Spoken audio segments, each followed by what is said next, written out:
Okay, colleagues, good afternoon to you. I see that the numbers of participants is actually growing at a very high pace, which is a good sign.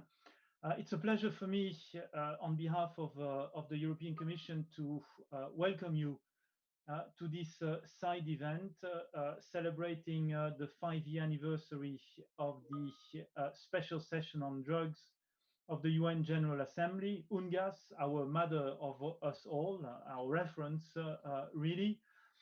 This was meant actually to also position the Portuguese presidency, which is currently chairing the Council of the European Union. They've been instrumental in helping us to put this side event together. So we'll try to be efficient in terms of time. We have quite a number of very good and respected speakers with us today. Interpretation is available in Spanish language. You should have at the bottom of your screen a little map of the world, so to say, where you could actually choose either the floor channel or the interpretation. And I hope that following the introduction by the respective speakers, we'll have a bit of time for questions and answers. For this, please do use the Q&A icon, which you will also find at the bottom of your screen. And Marie Nugier, who is the head of IDPC, will actually facilitate the Q&A session and direct those questions to the members of the panel. We don't have much time. A few words from my side. The Commission is extremely pleased with the result already achieved by this CND. It's tough. It's really difficult on all of us to evolve in this virtual environment. Difficult to transpose ourselves, from our kitchen, our living room, to a UN format. But frankly said, not only have we seen that this virtual format has actually helped us to reach out to quite a number of extra participants, individuals, colleagues who traditionally do not have always the facility to actually join us in Vienna. So I think this aspect, at least, is very, very positive. The outreach has been so far well beyond what we usually have during a CND. And the second thing is that we already have quite good results. So it shows that even in a virtual environment, we are actually capable of getting results in this framework. The COVID statement has been approved, a very, very strong statement on the current situation and its implications. We also have an agreement on the resolution concerning alternative development, which is another very important piece, and many more things that will be folding up to the end of this CND by Friday afternoon. This special event is around UNGASS. UNGASS, as I said, is an important reference to us. I think the event is dedicated to trying to discuss ways and means to improve the implementation of it. We still believe that this reference of UNGASS is truly applicable to the current situation. We've seen how this framework can actually be put at good use, including touching upon new developments that we are facing. And we'd like really to use this session to point at various ways in encouraging and improving the overall implementation by all members. Two little words on my side, specific words. The first, the fact that the European Union as such does support immensely the UN system common position. we believe it is a necessary measure to enhance coordination between relevant UN agencies, and is also a very important tool which usefully provides support to the implementation of the UNGASS outcome documents. So we hope we will, at the end of the day, generate sufficient support to get it approved in the context of the CND 2022, to have like a very formal point on the agenda, and also good reaffirmation of the value of this instrument. And then the second aspect I'd like to highlight, which is a little bit also in the background of this side event, we always put it as an important point, the value of civil organizations, the value of civil society. The virtual format has not necessarily been as helpful to the civil society. I mean, at least the visibility for them has been not as frank as in a physical meeting, but we really continue counting on civil society, and we have like respectable representatives of the civil society, including in this panel. So those were my two introductory important messages. Now I would like to turn to the co-host, so to say, of this event, Marie Nugier, Head of Research and Communication for the International Drug Policy Consortium. Marie, please.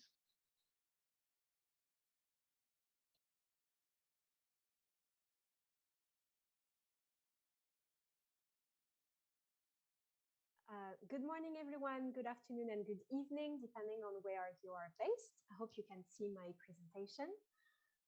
So first of all, I'd like to thank all of you for participating and to our co-sponsors who are supporting this side event today.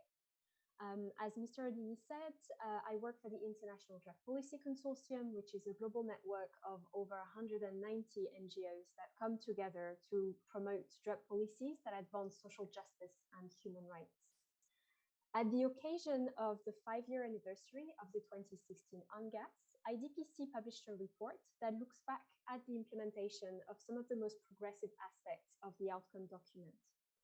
So our report focuses on 6 critical areas, which are public health, development, human rights, civil society engagement, UN agency collaboration, and drug policy evaluation. And you have the link to the report here. So our analysis uses wide-ranging data and research from the UN, academia, civil society, and the community. But what we really wanted to do with this report was to show the human face of the impacts of drug policies, whether they are good or bad. And so throughout the report, we wanted to highlight quotes from communities on the ground in countries as varied as Brazil, Colombia, Hungary, Indonesia, Kenya, Myanmar, Norway, and many more. And so I encourage you to really read those quotes, because they really give an idea of what drug policies have had as an impact on communities. Our research shows that in the past 5 years, progress has undeniably been made on several aspects of global drug policy.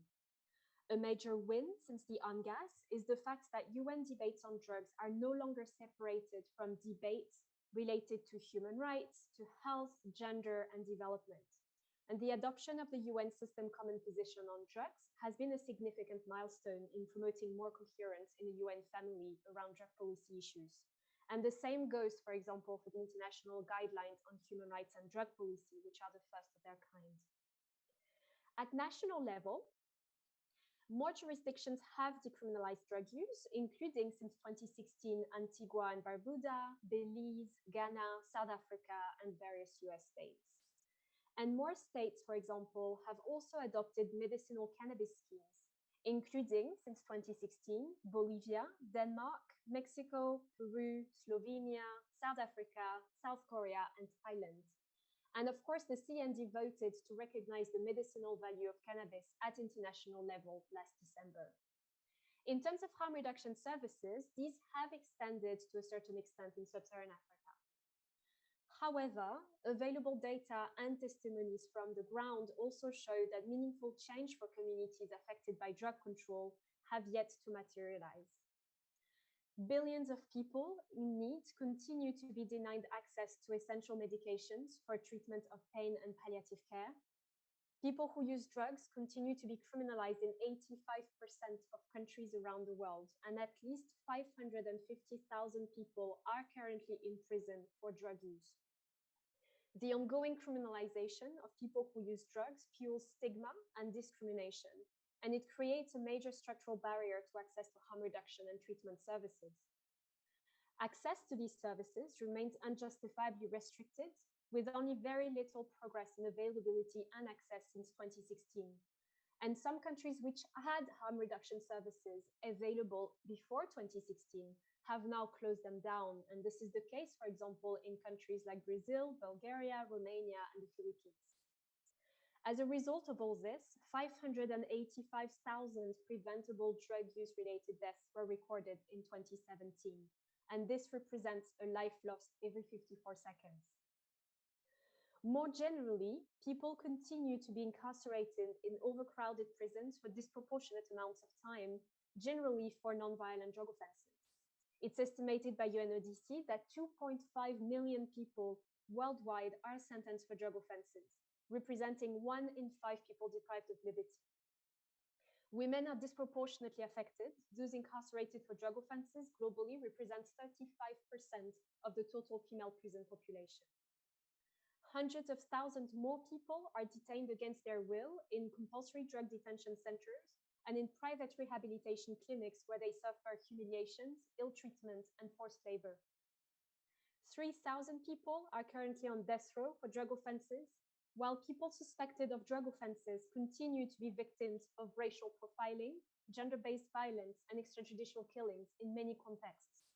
In the US, for example, although Black people represent only 13% of the US population, and levels of drug use are similar between Black and white communities, Black people comprise 40% of those incarcerated for drug offenses in state and federal prisons.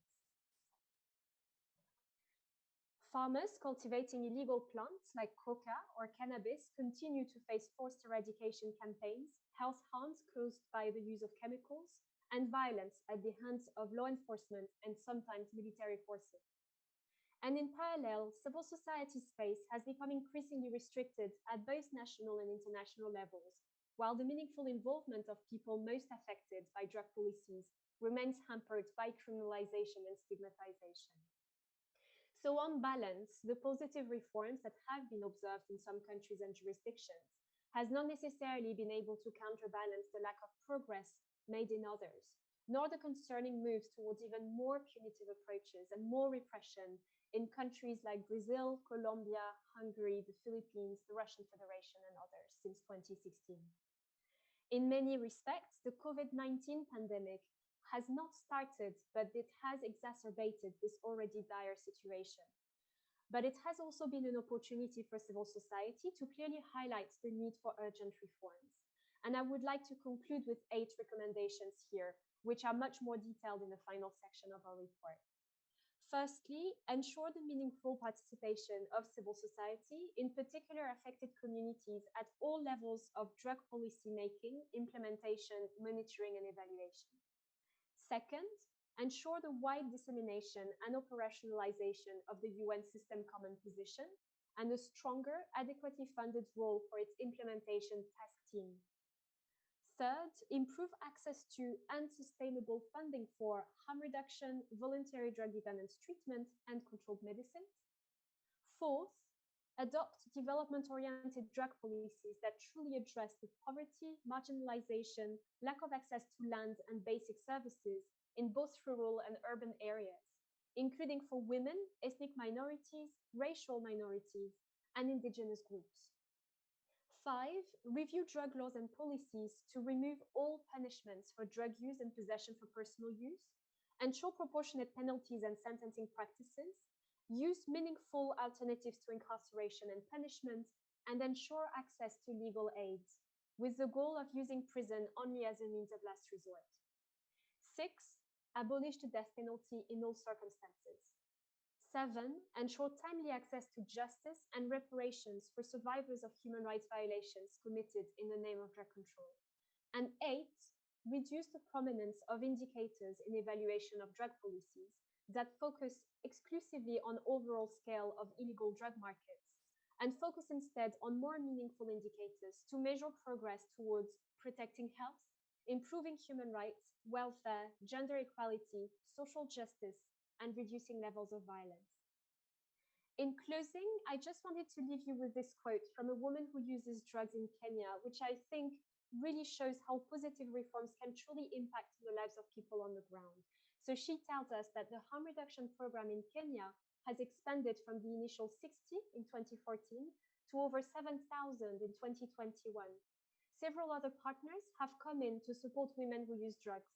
We have been trained, we have been counseled, and we feel like community leaders.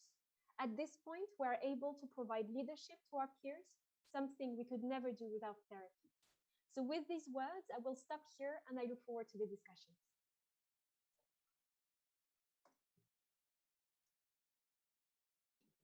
Many thanks, Marie, for this, for sharing your latest research.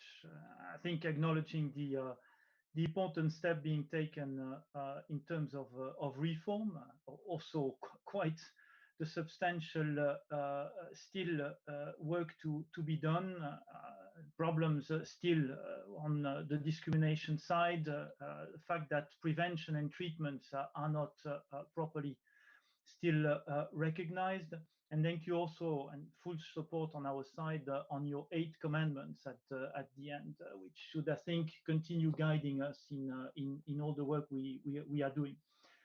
I'm now turning to the second speaker, Greg, who had to wake up very early today. Greg is the director at the New York office of the UN High Commissioner for Human Rights. Greg, the floor is yours, please. Well, thank you, Oliver, and I do forgive you for getting me up so early because this conversation has started out so well and so interestingly, thanks to you and to Marie, and thanks to all the co-sponsors from the EU and Portugal and obviously the IDPC and UNAIDS and WHO. Very happy to be here today. I just want to start by a basic recognition already hinted to by Marie that the war on drugs has been an unmitigated catastrophe for human rights. Talking about people being cut down in the streets, others abducted, disappeared, tortured, or abused in mandatory treatment facilities, and millions left to languish in prisons for nonviolent offenses. Disproportionately, by the way, poor and ethnic minorities, incarcerated, stigmatized, cast into a spiral of hopelessness that often was intergenerational. Grossly disproportionate sentencing, very common as well, degrading conditions, and at the same time, the lives and livelihoods of indigenous peoples and small farmers and urban youth, especially minority youth, sacrificed at the altar of drug enforcement. And even now in the 21st century, human beings are being put to death merely for drug offenses. And all the while, with trillions of dollars in public resources being siphoned away from social needs and squandered on destructive and ultimately ineffective drug enforcement policies. While year after year and decade after decade, the supply and demand for drugs continue to grow. This really is institutionalized madness, given the long tenure of this approach, the benefits of which accrue only to the business models of criminal organizations, private prison companies, and weapons dealers. Well, 5 years ago, the world convened to consider what was to be done about this. And the April 2016 UNGASS on the World Drug Program offered a real opportunity to re-examine, to renounce, and to replace the failed approach of punitive suppression that has underpinned global drug policy for so many decades. But given the ongoing catastrophic impacts of the war on drugs on health, on human rights, on social development, and on public budgets, and the urgent need for real meaningful change, the final document was, for human rights, in a word, disappointing. Now, to be fair, there was some progress, however modest it may have been. There was, for example, clear reference to human rights and a commitment to a human rights-based approach to drug policy. And there are numerous references in the outcome document to healthcare and to treatment. This is all good news. Recommendations were made to reform the criminal justice approach by applying principles of proportionality in sentencing, encouraging alternative measures to incarceration, and addressing prison overcrowding. But this was also a missed occasion to explicitly declare the collective goal of decriminalizing personal drug use and transferring it, whether an offense or not, to more appropriate jurisdictional regimes that are civil and administrative. and ultimately within the orbit of healthcare, social systems. But we know that when drugs are decriminalized and healthcare, including harm reduction, is available, as it has been in Portugal, in Switzerland, in Uruguay, and other states, drug-dependent persons are less likely to resort to criminal behavior to get funds to support their drugs. They can instead obtain opioid substitution therapy, where controlled substances are applied under medical supervision. And we would have liked to see a clear reference to the right to health as provided in the Universal Declaration of Human Rights and the International Covenant on Economic, Social, and Cultural Rights. We must regret as well that despite the prohibition on the use of the death penalty for drug offenses under international human rights law, the outcome document of UNGASS failed to include any operational recommendation on this critical human rights concern. But the good news is that in recent years, we have witnessed some progress in this regard. In just the last week, Harm Reduction International reported 30 executions in 2020. That's a 70% decrease from 2019. The picture remains incomplete due to a lack of transparency in many countries, but this nevertheless is a significant reduction. And of course, the UN opposes the death penalty everywhere and in all circumstances. And there is a clear international trend toward abolition. Last year, 123 states voted in favor of the GA resolution for a moratorium on the use of the death penalty. At the same time, restricted access to controlled medicines, both for opioid substitution therapy, but also for non-drug related health needs, is a significant right to health issue, particularly in developing countries. It's simply not acceptable that morphine, for example, is severely restricted or entirely unavailable in some countries. Finally, globally, people of African descent face discrimination at every step of the law enforcement and criminal justice system. They are more likely to be apprehended, searched, arrested, convicted, and to receive harsh sentences for drug crimes. The UN Working Group of Experts on People of African Descent has found that, quote, the war on drugs has operated more effectively as a system of racial control than as a mechanism for combating the use and trafficking of narcotics. Here too, the war on drugs has shown itself to be a human rights crisis. But there are signs of change in the air. Here in the UN in 2018, 31 UN entities adopted the UN system Common Position on Drug-Related Matters. Through a public health and human rights lens, the Common Position provides guidance for shifting drug policies and interventions toward a public health and human rights approach. And in 2020, the Executive Committee of the Secretary General decided to incorporate the Common Position into UN strategies and programs related to all pillars of the UN: peace and security, development, and human rights. In the Philippines, alongside our monitoring of the human rights situation, a joint UN program on human rights is currently being finalized, including a component on human rights-based drug control. We've partnered with UNDP, WHO, UNAIDS, and the University of Essex to develop the international guidelines on human rights and drug policy launched in Vienna in 2019. And the guidelines are already having an impact at country level. The Constitutional Court in Colombia has cited the guidelines twice. In February of this year, the Norwegian government referenced the guidelines in deciding that the use and possession of small quantities of drugs for personal use should no longer be a criminal offense. At the regional level, implementation dialogues were organized in the guidelines in 2020 in the Americas and in the Asian regions. And the Pompidou Group of the Council of Europe is launching a national assessment tool on human rights and drug policy using the guidelines as its foundation. So too has the UN system taken note. The UN's Committee on Economic, Social, and Cultural Rights, the UN Working Group on Discrimination Against Women in Law and Practice, and the Special Rapporteur on the Right to Health have all endorsed or applied the guidelines in their reports and statements. And the UN Human Rights Council has reaffirmed the need to address the causes and consequences of the World Drug Program, including those in health, social, human rights, economic justice, public security, and law enforcement fields. In 2019, the Council requested the Working Group on Arbitrary Detention to prepare a study on arbitrary detention and drug policies. And the Council has called on states to abolish the death penalty for drug policy. Well, these are all good steps, but there's so much more to do. Abusive, repressive, and disproportionate drug control policies and laws are counterproductive while violating human rights and undercutting public health and wasting vital resources. But there is a better way. We must finally relegate the failed war on drugs approaches to the waste bin of history and replace them with approaches based on evidence, the values of human rights, the interest of public health, and the path of reason. One step in that path is decriminalization.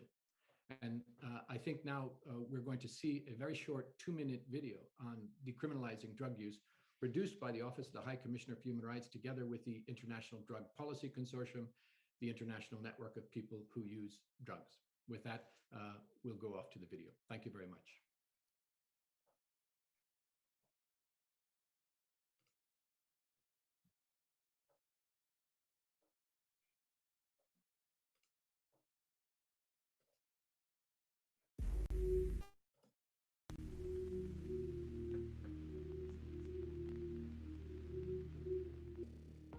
My first taste of drug is when I'm 15. I involved with drugs problematically for 20 years.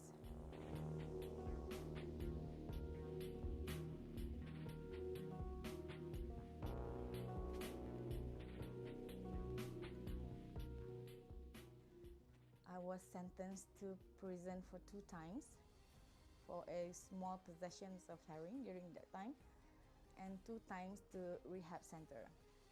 And actually it doesn't stop me from using, as I'm currently using.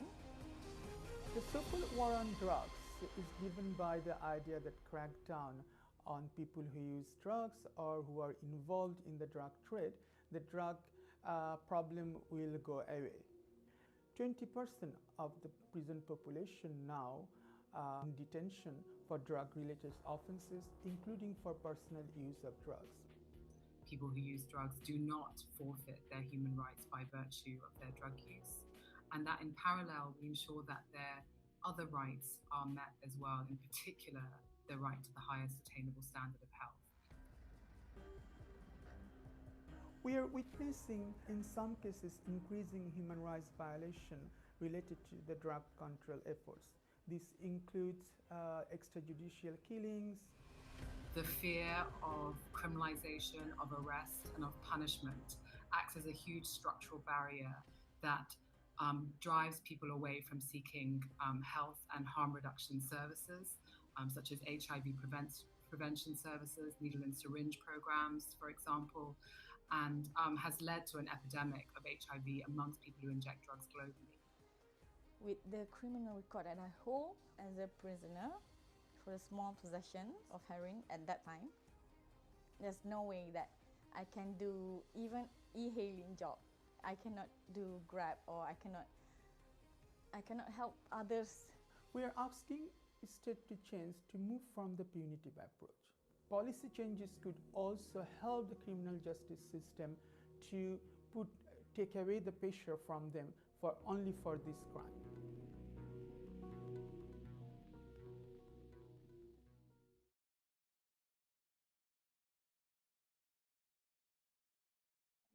Many thanks, Greg, for first the very moving and convincing film. I would say we've seen on how important it is to move from punitive to really a rehabilitation and preventive approach.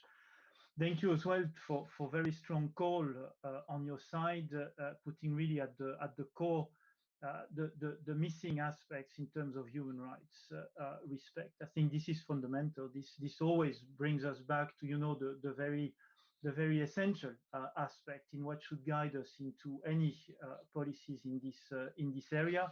But also I thank you for your optimistic touch, because you've recognized some of the very important steps forward, notably in the context of the international guidelines that have been adopted, and the very positive effects that you are seeing all over the world on the basis of this instrument. So thank you really immensely. I turn now to Vinay, who is ready. Vinay Saldana, who is a special advisor to the executive director of the UN program on HIV. Please, Vinay. Thank you, Oliver, and special thanks to Craig and the amazing team at OHCHR and IDPC for such a powerful video, and equally important, perhaps even more important, a clear and uncompromising position that represents really the position not just of UNAIDS, but the entire UN system, that a human rights approach to drugs and an inclusive human rights approach to people who use drugs is the only way we're going to make progress to ending AIDS and really making progress across all the sustainable development goals. So let me start with a very strong and unflinching commitment on behalf of UNAIDS for our work with all countries and all communities in a new and more urgent manner. And that not only reflects what, and thanks to all of the partners that have joined this really important conversation in today's side event with IDPC, the European External Action Service, but indeed all the partners who've taken the time to consider how do we build on this CND, how do we build on a new momentum in order to find a more positive and consensual way forward. We know it won't be easy, but we also know that it's the only direction forward that we have to go. And so in this decade of action, 40 years into the AIDS epidemic, we don't have the luxury of maintaining an existential or even eternal fight against HIV, and certainly not against people living with HIV or people who use drugs.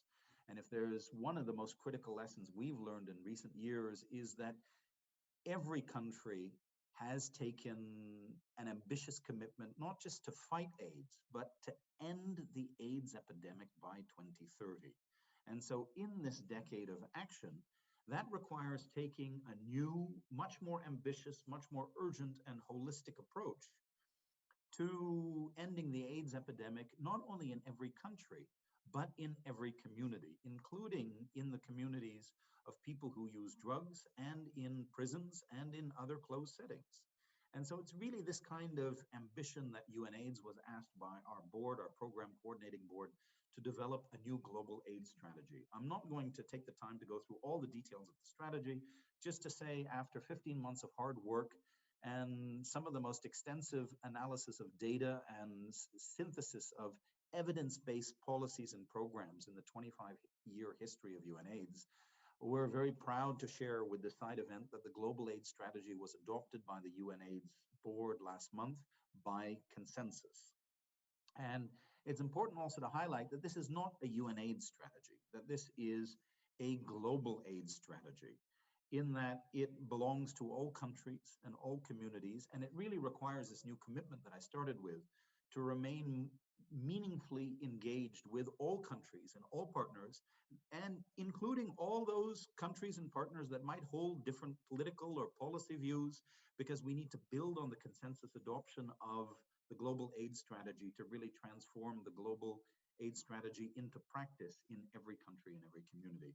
Very quickly, and I'll ask for next slide, please, to just go through a few short slides. I'm not going to spend a lot of time on a technical presentation, just to highlight the level of ambition that's at the heart of the strategy, that the strategy explicitly calls on ending the inequalities that prevent progress to ending AIDS, and features new bold targets and evidence-based actions to be reached by 2025 to get every country and every community on track to end AIDS as a public health threat by 2030. Next slide, please.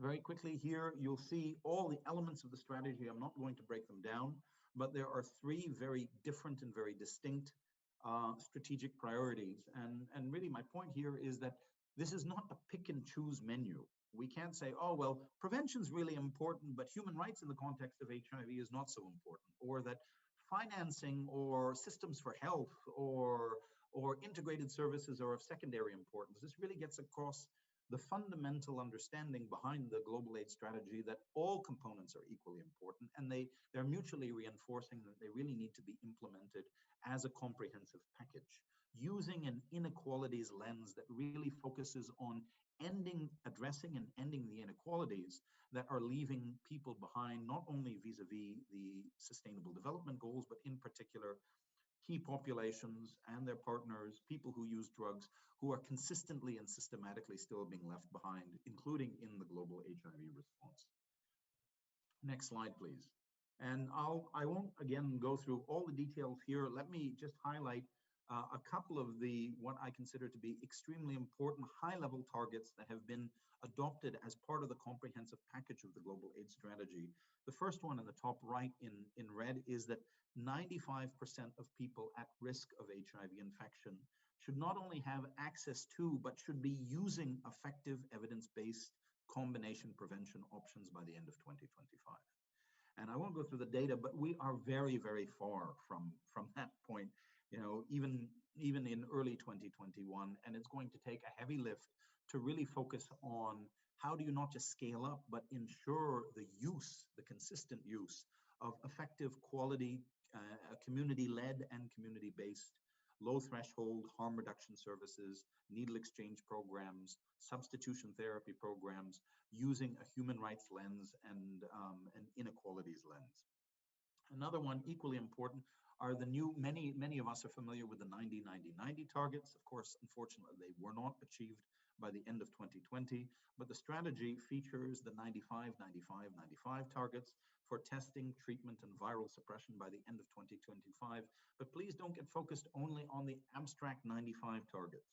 It's the caveat here, the second box in red you see on the right, that's very important, because it explicitly specifies that these targets need to be achieved in all subpopulations, amongst all age groups, in all geographic settings, including people who use drugs. And so this underscores the fact that in order to monitor progress across the 95-95-95 targets, we need valid, updated population size estimates for all of the key populations and be able to generate cascades to monitor how progress is doing, ideally on an annual basis across all populations, subpopulations, and age groups.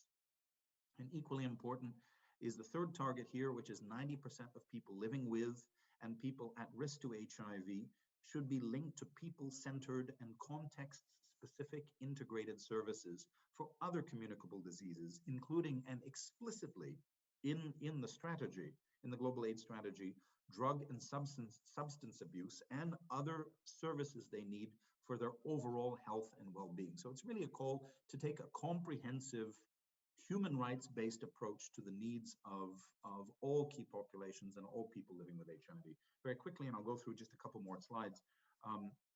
If we can move to the, thank you, strategic priority 2, I'll just highlight 2 specific high-level targets.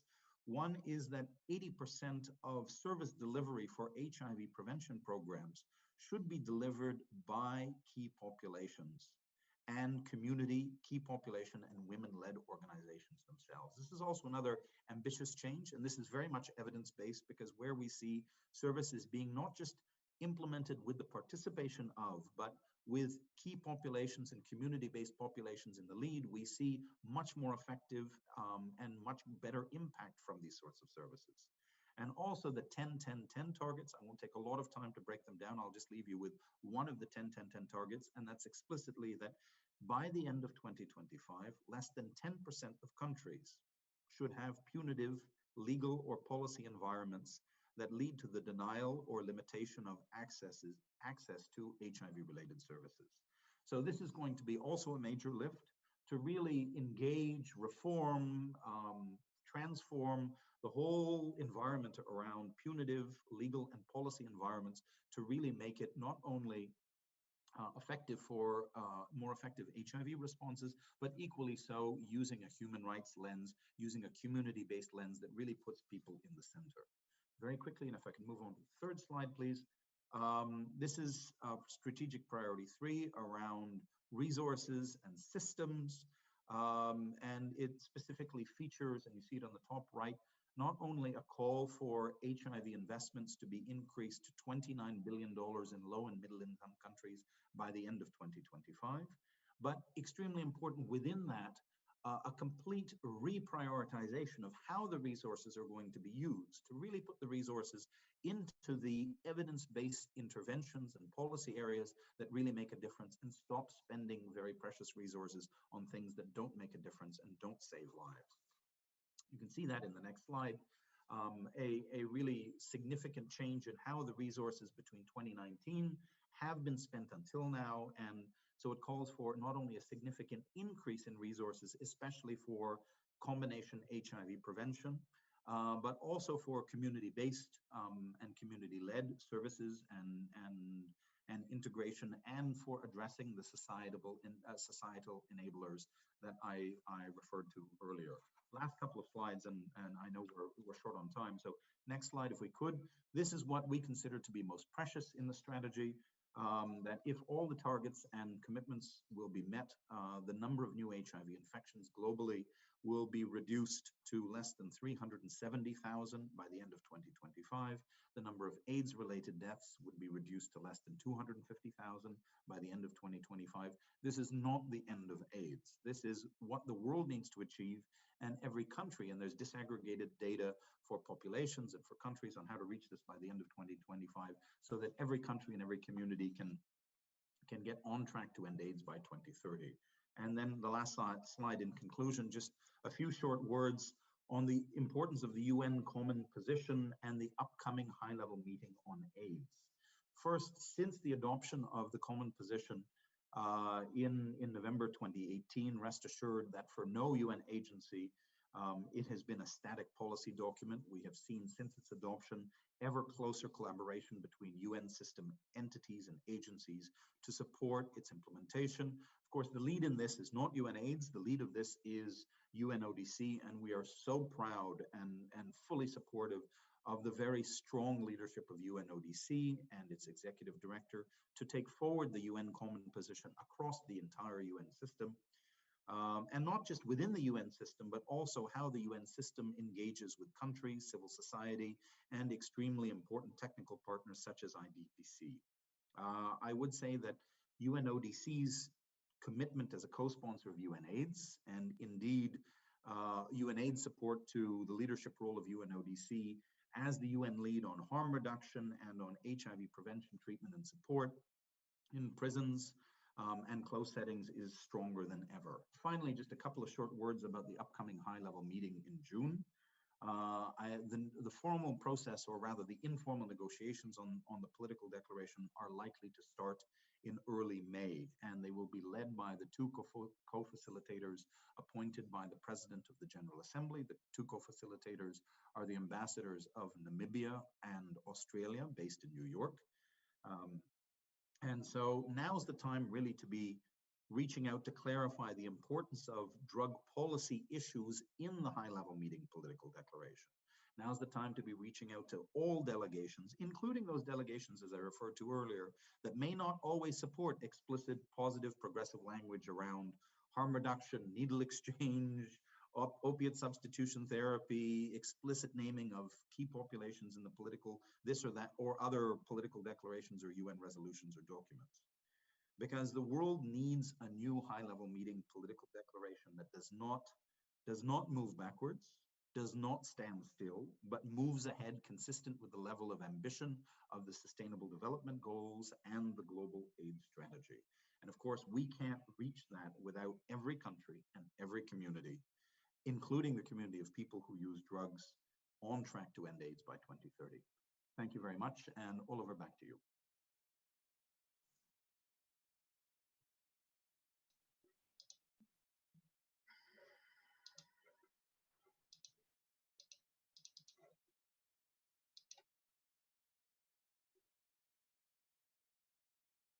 Oliver, are you okay? Can you still hear us?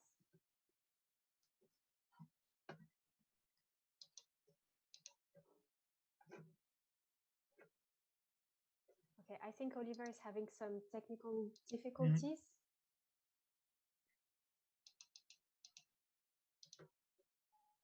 So while he's trying to sort it out, I just wanted to then introduce the last speaker, which is Jennifer Martinez Murillo. She's from the Asociación de Trabajadores Campesinos Agroecológicos del Municipio de Mesetas Meta in Colombia. She is going to present by video on her personal experience as a coca producer from Colombia about what has happened over the past few years since the UNGASS in terms of progress made or the hardships that she continues to face as a coca cultivator. So I'm going to put her video now, hoping that Oliver will be able to sort out his sound in the meantime. Yes, thank you, Marie. I was brilliant. afraid not pronouncing her name well, and you did so much better than I would have done. So thank you for this. No worries. I'll put her video now and hopefully that will work. Mi nombre es Jennifer Martínez Murillo. My name is Jennifer Martinez Murillo, and I work with the municipality of Mesetas here in Colombia. So I'm going to speak to you a little bit about the changes that we've seen since the Colombian peace agreement was adopted 5 years ago. When we saw this initiative adopted, our communities and the women in our communities were extremely hopeful, and we were very optimistic because we thought that the agreements were going to be carried out in good faith. We thought that it would be the beginning of a process through which we could stop cultivating coca leaf and begin cultivating or finding other ways to support our families. So at the beginning, it was very good, and we were prepared to begin this new step of our lives. But now, 5 years later, to be honest, we don't feel that the agreements were kept fairly, and we no longer feel as optimistic or as hopeful as we did before. Señora Jenny, cuéntenos si So Jennifer, can you tell us whether the situation for peasant farmers has improved or not since the peace agreement? Well, to be perfectly honest, it's much worse because now we aren't able to cultivate coca leaves, but we also don't have access to being able to cultivate other crops, which we had been promised we would be as a result of these agreements. So the situation has gotten worse, and it's much harder for us to provide for our families. So in your personal experience, what's changed over the last 5 years? Well, we've had to work a lot more, and life is a lot more difficult. Because when we were cultivating coca leaves before, we were able to cultivate that product, and that way we would have more income to access different resources, to provide for our families, to access healthcare, to access better education, all of the things that we need for our everyday life. And now it's much more difficult for us. How have the leadership processes happened? How have leadership processes looked in your region back when you were cultivating coca leaves? It was actually really great for us because we saw how many women became very empowered, and it was a victory for feminism, really, because we saw how many women were entering the public space, women were taking on leadership roles, women were serving in municipal assemblies, on directive boards in the community, in different decision-making roles. So it was really it was a good strategic point for us as women to be able to empower ourselves. ¿Cómo ha sido la resistencia de las organizaciones campesinas que están dentro de esta región? What has the resistance on the part of peasant farmers in the region looked like? It's been one of a lot of unity. I think we've seen how we've come together. We've seen how if we were not able to unite, if we weren't able to come together to fight for our rights, things would be a lot worse for us, and we wouldn't be able to achieve any of what we have. We've seen through our struggles for land, for example, that in order to be able to demand different changes, demand fulfillment of our rights, we need to come together. If we're not united, we are not able to achieve any of this. that's something that we've definitely learned through the different events in this region, in that both men and women from the peasant farmer population have to come together in order to resist and to effect change and fight for our rights on the economic and political levels.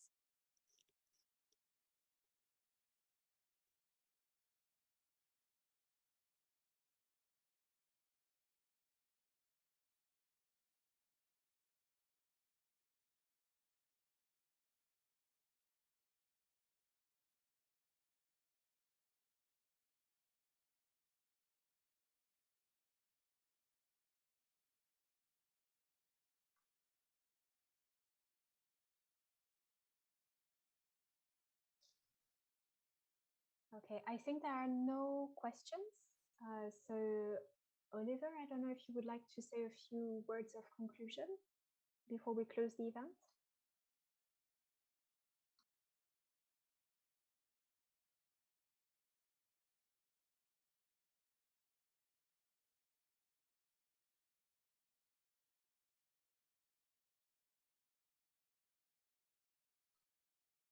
Okay, I'm not sure if Oliver is hearing us. It looks like he's having some difficulties still. So on behalf of IDPC and all the co-sponsors, I just wanted to thank you all for joining. Thanks so much to our amazing panelists. Thanks so much to Oliver for chairing and Paulina for interpreting for us. The event has been live streamed, so it should be available now on the IDPC YouTube channel, and we'll also post it on our website. We'll also be able to send some of the links that we have put in the chat to all the participants. So thank you so much for participating, and we will hopefully see each other in the next few days at the CND. I wish you all a very fruitful rest of the CND. Thank you all. Thank you.